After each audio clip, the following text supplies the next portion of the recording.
Good evening, ladies and gentlemen. How are you doing this evening? So we're starting this session, and thank you for being here. The topic today is co-locating of robots and humans and ensuring safety in the workplace. The light is a bit strong. I don't know if they can. Okay. Maybe we should wait. Maybe some comments still in. No? Yeah, we can ask their assistance.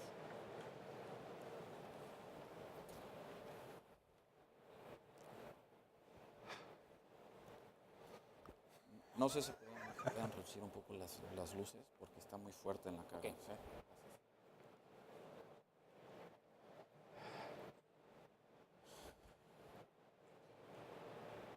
Okay. Okay. Yeah. All right. Good evening again. Hola in Spanish. I hope you're enjoying the Congress so far. Today's session topic is co-location of humans and robots in the workplace and ensuring their safety, the safety of humans and robots, of course.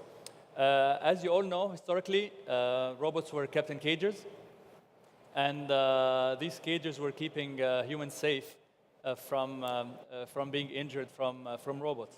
Now, with the new collaborative robots, they are lightweight and moving all around the places. There are risks to human injury. So this is what we're addressing today in the panel. So I wanted to know with a show of hands, who here has experience with collaborative robots? Okay, so we have a few people who have experience with collaborative robots, so this is quite interesting. So actually, before we start, I would like to have the panel introduce themselves. So can we go ahead and introduce panel, please? Yeah. Sure, my name is Arno Strutken. I've been 20 years with ABB Robotics, over 20 years in several countries, running robotics in Mexico, being in service in Germany and latest in Spain. And now my latest position is that I'm responsible for the customer service worldwide, where we're trying to take care of the 200,000 robots we have installed in all of the countries. And personally, I've been involved in topics with IoT since about 10 years. I think it was 10 years ago that we connected the first robot via GPRS, and today we already have around 7,000 in different customers. So I would like to share a little bit the experience in collaborative and also IoT. Thank you, Arno. Colin, would you introduce yourself, please? So good afternoon, I'm Colin Ayanson. I'm from HPE, and well, you've only been 17 years, did you say? No, over 20. Over 20, okay. I've been over 30 with HP, so I come as a vintage product. Coming from a computer company, from an IT company, our primary interest obviously is in the data and in how the processing works, sitting behind and driving the robotic systems. So we're very concerned with areas of how well that IT is placed, the latency, the speed, the control, to support the robotic products that are sat around in a production environment, and in particular, how to make sure that nothing unfortunate happens as a consequence of the IT systems being sat there. Okay, sounds great. So we have a very interesting mix from the IT side and from the hardware side on the panel. So we're going to enjoy this discussion. So as we said, like the robots were in cages. So it was walking into a robot's cage was like walking into the lion's cage if you go to the zoo. So have we tamed the lions, or are we letting them loose and they're still not tamed? So Colin, would you like to take a shot at that? Yeah? I see in the times when I go out to factories, most of the robots are still sitting in their cages. Okay. They're still well protected. Okay. I think that maybe before getting into safety and collaborative, maybe we can give it a broader picture on what we mean by collaborative, because a lot of people talk about collaborative. It's a big trend now, collaborative robotics. But I think it's much more than just without the cage and safety. Collaborative robotics is more also about ease of use, about lightweight robots that we can easily deploy in the factory, more flexible. So that kept in mind, if we look then at the safety, I think there are two things we have to take into consideration when we have a collaborative robot.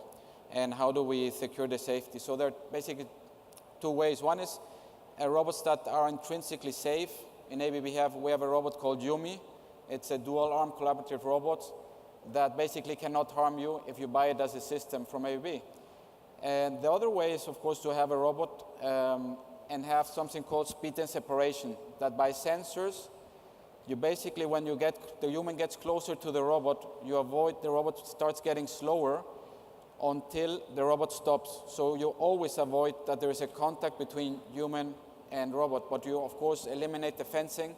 You still are running in a production mode, and by that you have higher efficiencies as well. So now the robots will actually stop when they get in close contacts with humans. Would that impact productivity? Yes, sure. There is, I mean, collaborative robots are not really the best robots for all the kind of applications, and I think that's something that we'll touch maybe later. But of course, if you start stopping the line, of course, it will impact productivity. So if you have a line that is that you have highly automated, very repetitive tasks, maybe it's still better to have a fully industrial robot. And if you are looking for more flexible operations, of course, then is when you go more into a collaborative robot. Okay, so we mentioned sensors, so Arno just mentioned sensors. So are we expecting sensors to grow on robots, and how about the data that's being actually being received, and would that data increase the safety, or it will just be useless data? So what's your view on that, Colin? Well, you've got to use the data for the purpose. Okay. And you get data from lots of things, because these guys' robots, for example, will collect a whole load of data already that will be available for us to be able to use and reason on, to making sure that nothing dangerous is happening inside the environment. So there's a lot of value inside there at that moment in the system already. But of course, then you can start to add second level, third level. And I think you spoke about video cameras. Correct. Yeah, video cameras is a very obvious thing, being able to look at different angles to making sure that there is no unfortunate interaction starting to occur. Okay. And so the ability to have really fast interpretation of what is being seen on the screen, doing your video analytics sat at the edge, rather like the previous speaker was actually talking about doing stuff at the edge in here. That's what you've really got to be able to do, and you've got to know what the right angles, the right ways to look at that, and obviously make sure that you're not going to have problems coming with light or anything else that may impair your extra levels of sensing. Okay. Of course, there are other types of sensors you may want to put in, but that will be a function of what level of assurance do you want that the environment is safe at that moment. What sort of levels of assurance do you need in your environments then? Well, we have different kind of sensors that we use in robots. One is, of course, vision. I think the more, in the latest years, sensors have become a very important role in the robotics, because robots are very exact, so we basically assure the exactness, the speed, repeatability. But of course, if the environment around the robots is changing, then it comes in when we can use, for example, vision that you mentioned, or also a force sensor, so that we can actually tell the robot how hard or how he can grab a part. From the assurance, I think that I'm not so sure about the assurance level on IT level. I'm not an expert on IT, but maybe you can tell us a bit more. That may be our business. Yes, yeah, we have exactly. The expert here. We leave that to our partners. Yeah. So with more data, there opens the door for AI, machine learning. So would that be something that could come about when it comes to robots and making them more efficient? Okay, so my role in life is actually provide the infrastructure. If it's going to be the application that sits around a robot, it's going to be the robot makers are going to understand more than me. Okay. Because we obviously will build the fundamentals, we can run the basic algorithms and everything else, but actually the knowledge is going to come from the maker of a robot to understand how to do it. It would be very strange for me to try and invent the applications to drive their robot or anything else. We support their world. We're not going to write their applications for them. I think it's a combination of application know-how that we have in the industry together with some machine learning algorithms. So we foresee that the robots will use more and more machine learning basically together with the sensors, what we said, vision and so on, to be self-learning. Okay. To give you maybe an example, if you look at the logistics industry, for example, a big warehouse from Amazon, you want to automate the distribution and the picking and placing of the different items that we buy as a consumer. The difficulty is that if you look at Amazon, you can buy a book or you can buy a teddy bear or some other strange item. Yeah. And for the robot or for us to program each different item, it's very difficult. So you have to program this size or the other size, or maybe one is fluffy, one is hard. So it would be almost impossible to program that in the traditional way. In that sense, if we then use the sensors together with vision and with machine learning and algorithms, let the robot learn how to grab. With the time, he will self-learn and actually know how to grab all the different pieces. Okay. And that will make really a big difference in increase the usage of robots and collaboration. Okay, great. So I will shift gear a bit and go from a bit technical that we were discussing now to a bit of operations. Yes. So what do decision makers need to consider when they're thinking of automating their facilities and what would they need to have in mind when they want to discuss the topic of collaborative robots? Mm-hmm. Colin, do you want to take a shot at that? Okay, so the piece for my part of it is obviously what data and what structure and what format that data needs to be in. And obviously there are great efforts going on in Germany and surrounding countries at the present moment around Industry 4.0, but it's still very early days. So the standardization of the data formats becomes incredibly important, such that the different manufacturers can understand, can use different tools if they need to, but they can communicate essentially recipes between different systems. Okay. And we need to look at that. But there is a lot of work to be done still in those fields to make sure those data formats are appropriate, do all the various things that needs to be done. Okay. So what operations manager should not consider when the topic of collaborative robots come about or not? So maybe going back to the beginning, but when we talked about collaborative, a lot about flexibility, about small batches and so on. So if you look at where they should not use collaborative robots, it's mainly in applications that can be hazardous. So the robot might be safe, but still you might have an application that cannot be safe. For example, if you're welding, arc welding or laser welding, I mean, you still have to have anyhow a fence or some protection for the operator. So in that case, it doesn't make sense to use a collaborative robot. Yeah. The other, of course, if you're thinking about very high speeds, heavy payloads, of course, the collaborative robots are lightweight and also cannot lift that heavy weight. So it depends really on the application where you have to analyze where it makes sense and where it doesn't make sense. I think and of course, you want to use them where it makes sense to work together with an operator, where the robot can take repetitive tasks and then the operator can add the cognitive or the more decision-making to, and this combination is very powerful. And when you see that, and a lot of operations, even though robots are very flexible and always more flexible with all the sensors, there's still a lot of tasks that cannot be done by robots.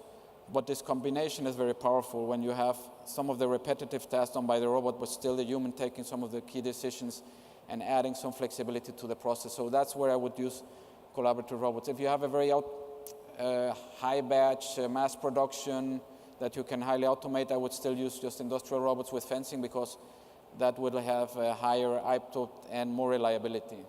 So you would say a golden rule would be depending on the process. So depending on the structure of the process, then you would decide to go for which type of robot. Correct. I mean, most of the collaborative applications I've seen are more around pick and place, where you don't have any other process around it, machine tending and so on. So, and then we see also that collaborative robots are being placed in a lot of industries that we didn't imagine before. I mean, we're talking more about where we came from, automotive, manufacturing. But collaborative robots are being used a lot now also in things like entertainment. I mean, we have it in concerts, we have it in working. So there are a lot of different applications that we didn't even thought about where robots are being used now. Once they don't have to be in a manufacturing environment and don't have to be behind cages, so there are a lot of opportunities there. Okay, great. So Colin, would you say that it's important for people to consider investing in collaborative robots, or actually considering to invest in collaborative robots? Would that be something on everybody's agenda? Or? Well, I'm sure in the whole of this drive towards digitization in the industry, the ability to use robotics, and as already been explained, the fact that having a human being working with and alongside the robot, so robot does precise tasks and repetitive tasks, the human being can do some of those that require a little bit more agility. that's very much going to occur, and it's part of the digitization story that we see going on in industry at the present moment. And this, working side by side is obviously a good step to making, building the knowledge. And then we talked earlier about using machine learning and everything, because once you're doing the tasks, you're beginning to look at the models, understanding what is happening, so you can start to do more learning as you need to in the background. And that, of course, is intriguing now from the IT point of view, because now we've obviously got operational analytics running and using the machine models with the machines in use, but all the time you're sucking back knowledge and understanding from the sensors, the video, and everything else. Say, I'm beginning to learn what this particular operation looks like. Okay. So you can start to say, okay, it looks like that, maybe I can get that done by the robot as well. So there's a real place where learning starts to slowly increase as well inside that environment. So it looks like there will be, in the near future, no escape from this collaborative environment. Would that actually pose a risk on the well-being of humans? Would they actually feel that they actually need to sustain longer hours and be able to work as robots work? Or robots will work 24/7, right? And they will not stop. But how would that? How would the human actually compete in this environment? Arnold, do you want to take a shot at this question? Sure. I don't see it so much as a competition, but more that they actually, as I said before, the robots will take care of the repetitive tasks, and the humans always want to take care more about, cognitive, rewarding tasks. If we look at the new generation of the millennials, it's very hard, and I think it was also in the panel yesterday by someone from Caterpillar. It's very difficult really to find people that want to work in factories today. I mean, if I look at my children, how they've been, it will be very difficult to imagine that they will want to work in a factory and doing, screwing things together. They want to have more rewarding jobs, and I think this combination then, I think more than a threat, is a combination of both of them, and they can then take tasks that are more creative, more rewarding. Also, we have had some collaborative robots now in our factories, and the acceptance has been quite well. It's not like they see it as a threat, because they work kind of hand in hand with vision, for example. It's not that the robot will set the pace. You can do that if you want, but that you can do anywhere today. Like in automotive, you have a continuous band going at a certain speed, and the operators have to go at that speed because the car is going away. With a robot, if you have a collaborative robot, the robot can wait until the operator leaves the part, and once he sees that the operator leaves the part, he can take it. And that combination is not really stressing the human to go at the same speed of the robot. So I think that using that technology and also looking at the benefits, I don't think it is a threat to the operators or a risk. Okay, so you mentioned the threat, and I'll take that. And I was having a discussion yesterday with Colin, and we raised the topic of threat and risk and insurance. And Colin specifically asked me not to raise that question, but I'm going to actually raise it anyway. So the question for you, Colin. I get my own question. Yeah, you get your own question. How does insurance take that? And how are people going to get their insurance policy? Exactly. Well, that's going to be one of those things that's going to drive the thinking about how safely the robot and the people are going to work inside the factory. If you are going to put it in your factory, the first piece you're going to put a lot of pressure on to get help is going to be from the vendor of a robot. You're going to say, how does this work? You're going to really understand it.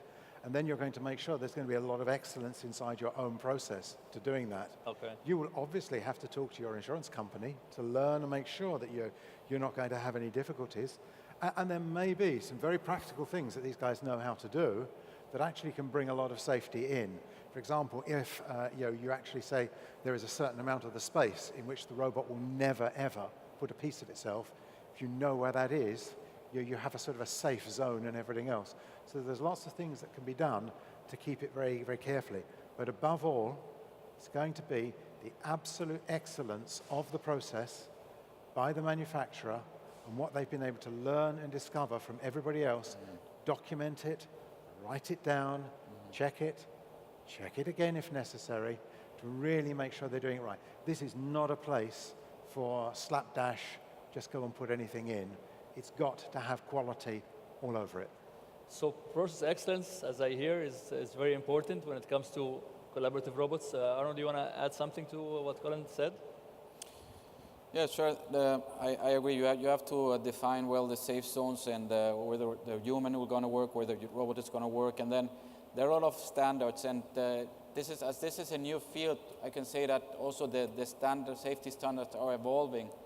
I mean, before it was very strict, very confined, and now there's a new ISO norm that tries to regulate the use of collaborative robots. That said, it's very complicated because if you want to imagine all different, I mean, one is to secure the robot, but the other is to secure, of course, the whole application, and that's where the experience come in on the process and what other risk outside of the robot could face the operator. So that's why it's good to define the operation and application first before you start with a collaborative application. So part of the process is we discussed now the physical, keeping areas safe. How about the process when it comes to security and network vulnerability and access to the robot on the network level, whether from the inside or outside? What are the measures in place to safeguard that robots from being hacked and causing problems? So now we're getting into the real problems that exist inside factories today of just how secure the network is, how safe the network is. And when you're working in potentially dangerous situations or situations that you're trying to make sure are never dangerous, then you will have to pay very special attention to the type of network, what can come onto the network. You're going to have to watch, sniff away at that network to see if there's anything strange coming in.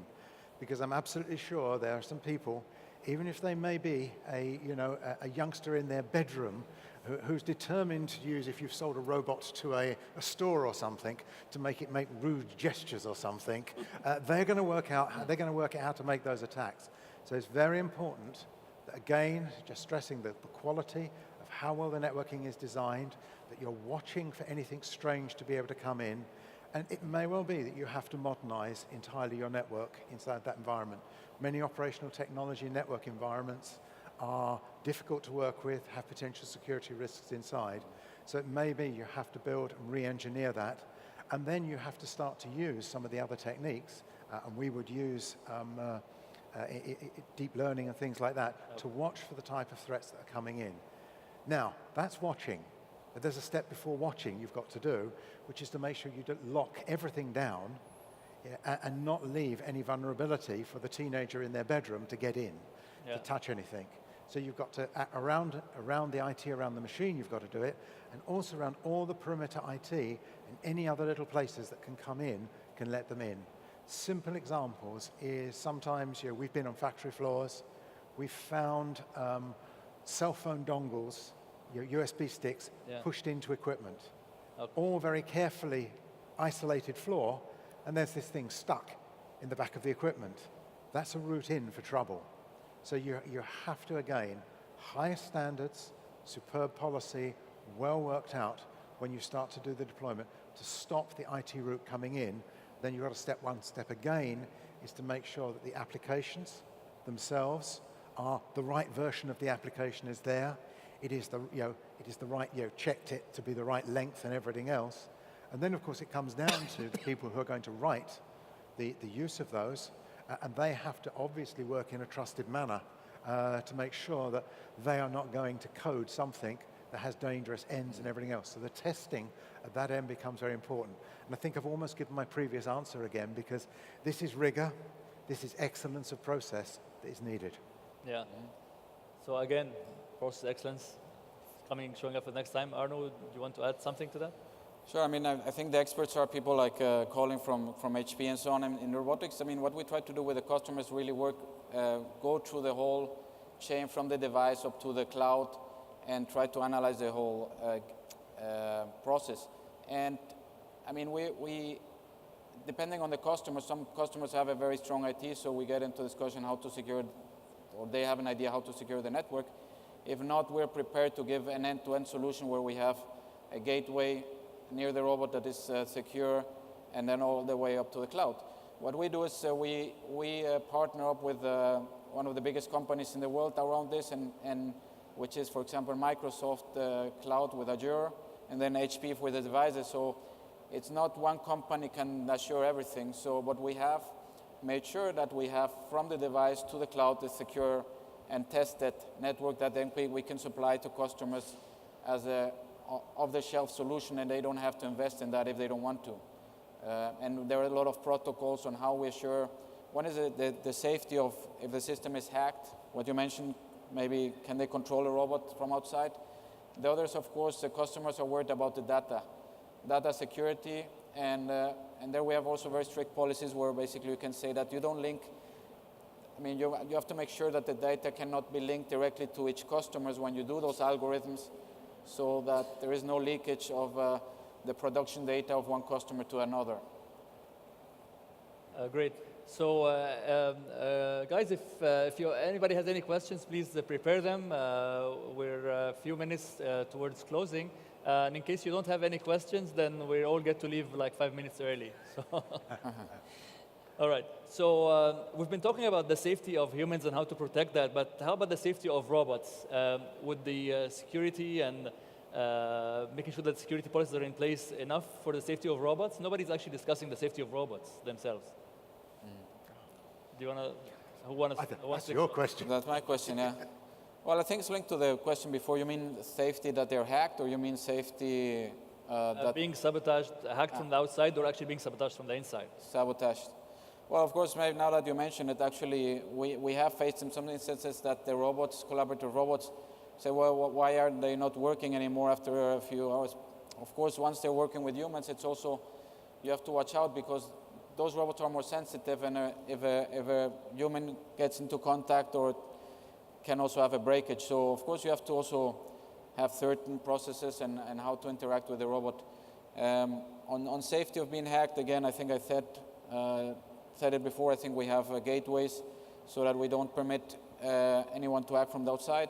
Most of the time, anyhow, we're just transmitting data from the robot to the cloud and not the other way around.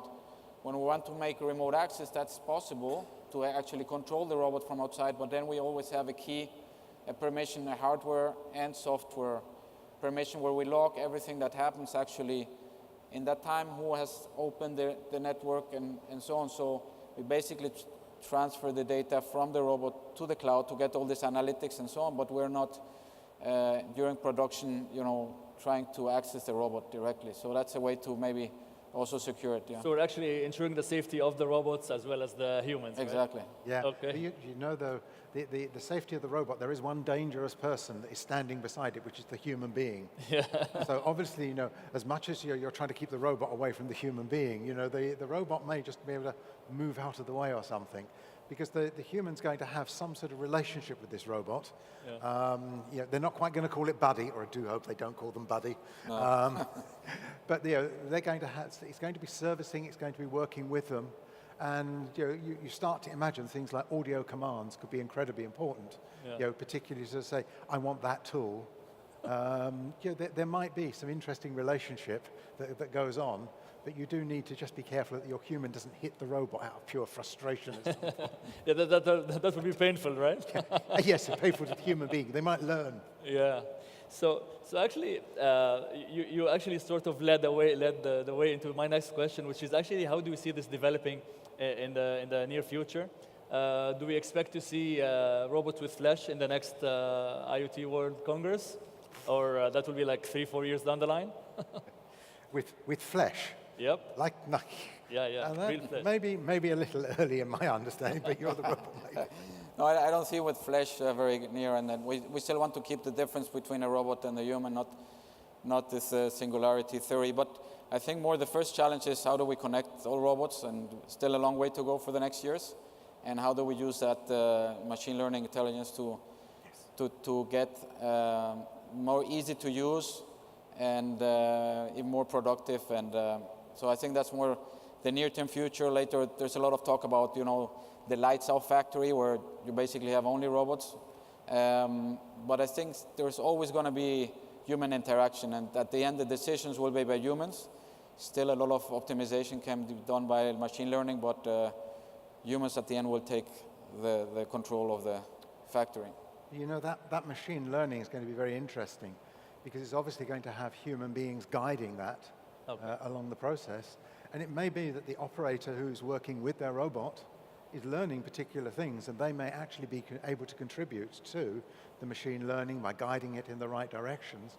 And you might actually be able to change even the value of their job, because instead of just sitting there and doing whatever process they do with their assistant alongside them, maybe they actually start to get involved in demonstrating to the robot things, so they can start to learn. So I think that is something that we could really see happening, and that's going to, of course, engage the employee so much more, and it's going to be much more tangible for them to do it, to show things and everything else.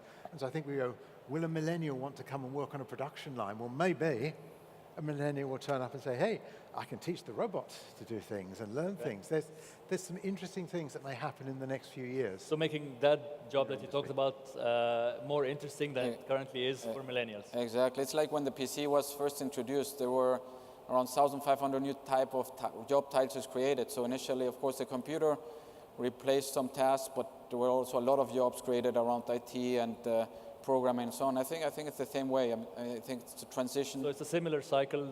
New technology comes in, and people who need to reskill, right? Yeah. And deliberately, work with them, reskill. Look at that as a program, an opportunity for those people to grow in their jobs and everything.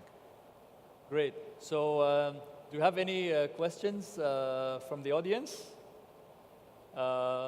We have a question. Yeah, please. Okay, so I'll repeat the question. What are the top 5 countries using robots globally? Okay. See if I remember. Is that the question, correct? By the top of my head. But actually, in the workplace, yes. Sorry?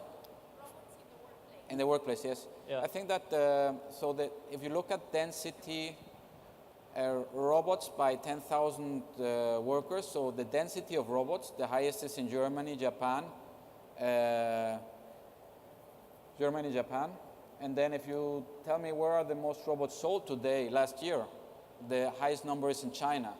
So of course you have a relation between how many workers, but and also an interesting fact when people say about job losses is that where you see the lowest unemployment is actually where the robot density is the highest. So if you take Japan, Germany, the unemployment rate is quite low compared to other countries. So we really believe that robotics helps for the competitiveness and also then creates also additional jobs.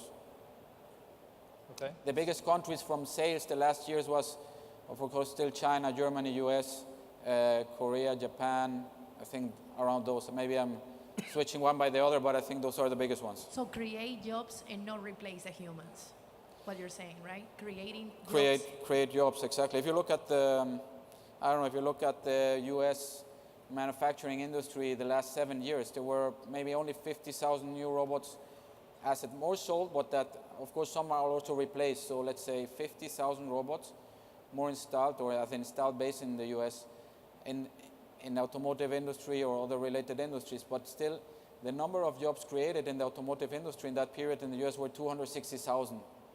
So you see a correlation of more automation with more job creation at the same time. So do you have other questions from the panel? Great. With that, I want to leave some. There's one, I think. Have a question? No. Yes, we have a question there. Just to keep you from getting away, do you see any cases where people would put robots in just purely to get the data from the robots, that there's no real cost justification for robotizing operations, but that you are getting data off the robots about production cycles or about the consumption of materials or whatever? Are you seeing clients who are looking for this? I'm not sure if I understand if they connect them to get data of the robots for maintenance purposes or availability or process data, you mean? Well, just if given that data is the new oil and that everybody wants to get the data from the production process, I'm wondering, are there cases where there is enough justification to put a robot in, even though the cost isn't, you're not going to save anything from replacing a human doing an operation, and you put the robot in? Are there clients who are actually interested in robotizing or putting a robot in so that they can automate the collection of the data from the robot? Are you finding anyone who is looking for that at the moment? I think maybe a combination, because of course once you put the robot you can control also better. I mean, it's the consistency, the accuracy, so you already control a lot of factors, and then you have maybe additional sensors that can help you to control. So I would say yes. I mean, there's a big opening, and the robotics has grown in the last years exponentially, and the double-digit numbers. So we see a lot of, and we have robots now, for example, in Vietnam or in other, where you say, well, is it really justifiable just by, cost? Maybe not, but maybe also to assure the process and to have the same quality, and also, yeah, maybe can get the data to improve the process. Yes. Okay. So with that, I want to have closing remarks from Colin. Do you have any comments you want to add? I've just got the one comment to make, that of course I have to just reflect very carefully on the thoughts of Isaac Asimov at this moment in time, his first law of robotics was about, your robot mustn't do any harm to a human. Yes. Actually, we don't have bright enough robots yet to obey the first law. So it's an interesting thing to think about. We have to proactively be part of this system to look after people in that world. Okay. Arno? No, maybe just to say that, robotics, sensors, machine learning is a very interesting field that is growing exponentially. You see it more and more in different applications, not just in the big industries. So we see it more and more in the small industries because due to the ease of use, you see a lot of different applications. So I think it's, if you don't have any experience with robotics or machine learning and IoT in general, I think it's a good way to start, maybe doing a pilot. And don't forget about the human factor. I mean, it's not just about the technology, but how do you involve your organization in any transformation with IoT or robotics and learning new tools.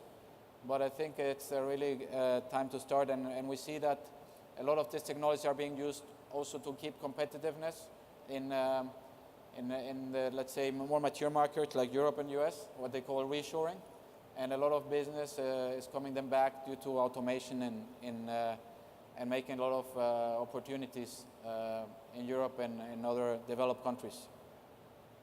Great. So as summarizing the panel, the great discussion that we had, it's inevitable that we have robots collaborating with humans in the years to come. We'll see more of that. We'll see more of data collecting and machine learning adding also into this piece.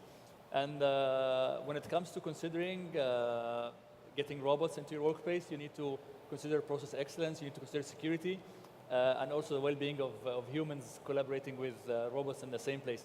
With that, I would like to thank my esteemed panel, Colin from HPE and Arno from ABB Robotics. And I'll thank the audience for your contribution and your questions. And thank you very much.